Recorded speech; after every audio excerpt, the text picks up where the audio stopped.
What's up, guys? It's your girl Sherelle Unique here, and I'm here to review Brandy's new book.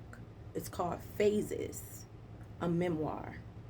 And I'm reviewing chapter 11 through 28. So basically, I finished the book, y'all. So the plan was for me to do chapters 11 through 20. I was going to do it like that, and then life started lifing. I kept listening, and here we are. Now, I'm going to share some things that she talked about in the book, but I'm also going to share some things that I noticed that she did not talk about in this book. So let's get off into it. Now, going back, we discussed the Wanye Brandy relationship, right? And I noticed that what she did not share was the situation with Adina Howard. There's footage of Adina Howard talking about having a relationship with Wanye at the time when he was dating Brandy. And I think Brandy was intentional about not putting that situation in the book. I mean, who want to give her any extra clout, right? I mean, she's singing my jam, but doesn't matter. I'm sure Brandy's like, I'm not giving her any more attention. She's not about to ride off my coattails. And shout out to the podcaster Jessie Wu. I watch her a lot. She's a great podcaster. She's an actress. She's a singer. And she's funny. I like her a lot. So go and check her podcast out, especially the one with Brandy and Wanye.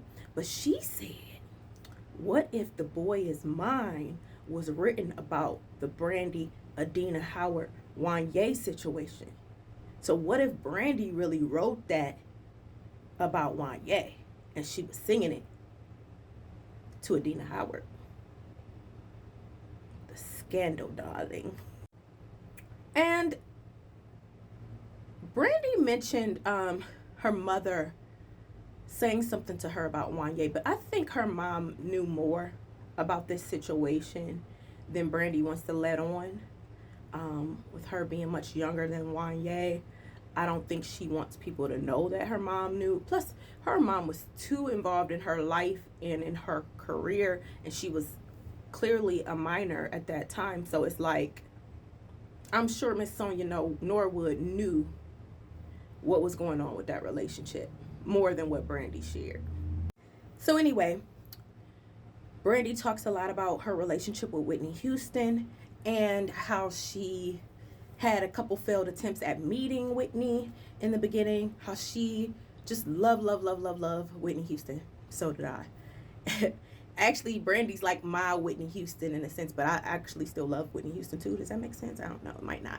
But Brandy used to sing The Greatest Love of all the time at the talent shows that she would do in her past.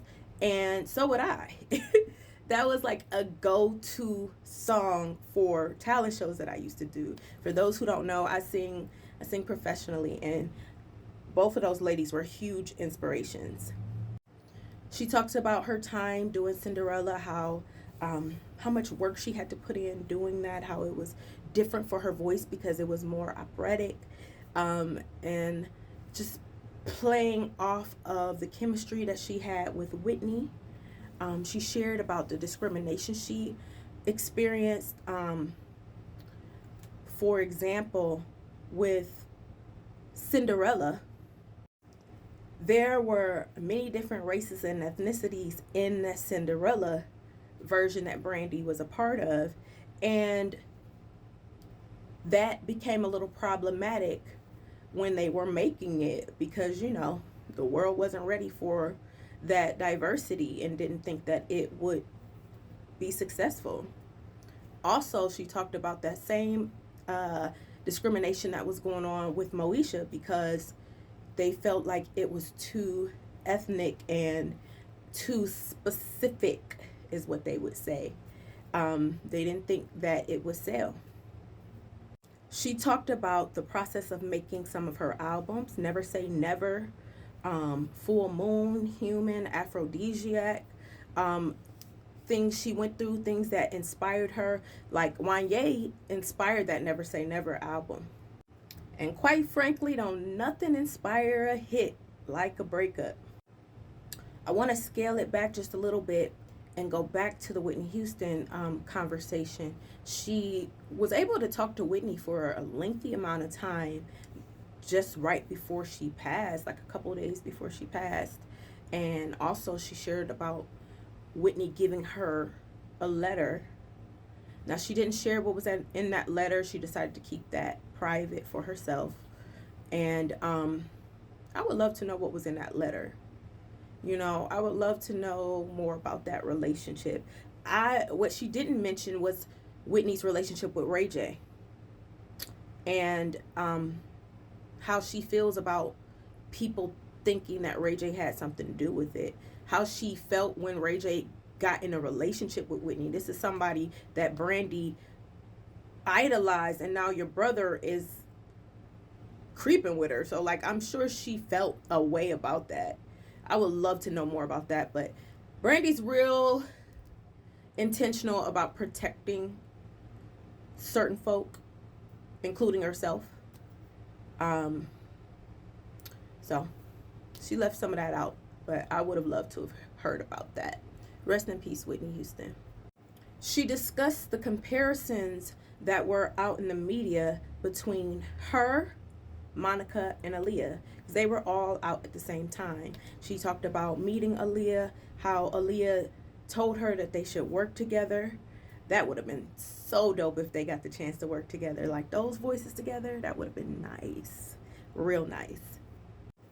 She talked about finding out that Aaliyah told Timberland not to work with her. And it's because they created a sound that was for Aaliyah. And Aaliyah feared that he would give that sound to someone else. So it wasn't like personal. And Brandy understood it because she felt that Darkchild, he had given their sound away when he was working, with other artists. And Brandy confronted him about that. And they actually got into it and fell out and did not talk for years, which was horrible because they made fantastic music together. She talked about the impact of Aaliyah's passing. She also talked about her relationship with Monica. She said she wrote that song and she wanted to work with Monica. She had her team reach out to Monica's team, and Monica was like, girl, why you ain't just call me yourself? So when they talked, they decided to go hang out at an amusement park, and they had a good time. And the first recording of The Boy Is Mine was just really raw and genuine and authentic, and it went really well in the studio. And then shortly after, Monica wanted to re-record her parts with her team that she's used to working with. I want to say she was working with Dallas Austin at that time. And so Brandy felt a little way about that just because of how well she felt things went in the studio, but she could also understand it too, of how, when you work with a certain producer, they know how to capture your sound a certain way.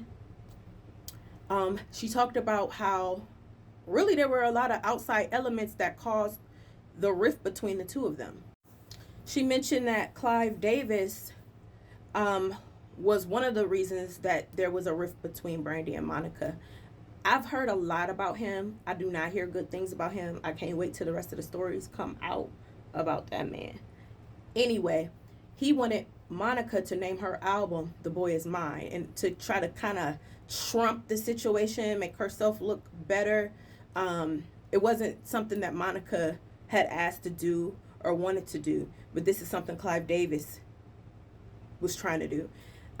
Brandy ended up having to do a show. It was going to be both of the ladies. Monica couldn't make it. Well, Brandy sung the song by herself without Monica. I think an album was about to come out. She needed to really get this song out, and she did that. So it was a lot of rumors, media, labels, all these things playing into the drama between the two ladies. All right, hit the like button. I will be back for part 2 of my review.